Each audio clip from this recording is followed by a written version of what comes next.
அன்னை ஹலிமா அவர்கள் சொல்கின்றார்கள். எதுக்கு பின்னாடி? ஸல்லல்லாஹு அலைஹி வஸல்லம் அவங்களை தூக்கிட்டு போனதுக்கு பின்னாடி அவங்களுக்கு நடைபெறக்கூடிய அதிசயங்களும் அவங்களுக்கு நடைபெற்ற விஷயங்களையும் அன்னை ஹலிமா அவர்கள் சொல்லி காண்பிக்கின்றார்கள். அதுக்கு பின்னாடி 2 வருடங்கள் முஹம்மது ஸல்லல்லாஹு அலைஹி வஸல்லம் அன்னவர்களுக்கு அன்னை ஹலிமா அவர்கள் பால் கொடுத்து வளர்த்து வந்தாங்க. இந்த 2 வருடத்துல ஹலிமா அவர்கள் சொல்கின்றார்கள், மிக பெரிய ஒரு சுகபோகமான ஒரு வளர்ச்சியை, ஒரு வாழ்க்கை அல்லாஹ் எங்களுக்கு கொடுத்தான். எந்த விதமான நெருக்கடியும் இல்லாமல் என்ன செஞ்சோம், நாங்க வாழ்ந்தோம் என்பதாக அன்னை ஹலிமா அவர்கள் இந்த விஷயத்தை நமக்கு பதிவு செய்து காட்டுகின்றார்கள். கண்ணியமிக்க சகோதரர்களே, இதுல ஒரே ஒரு படிப்பினை தான் இருக்கு, ஒரே ஒரு படிப்பினை தான். இந்த குழந்தைய போய் அவங்க விருப்பப்பட்டுலாம் தூக்கல, போனாங்க. ஒரு 10 பெண்கள் போறாங்க.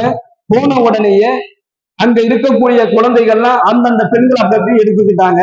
ஆனா இந்த குழந்தை மட்டும் புறக்கணிக்கப்பட்டுச்சு. என்ன காரணம் அப்படின்னு சொன்னா, அனாதை. இந்த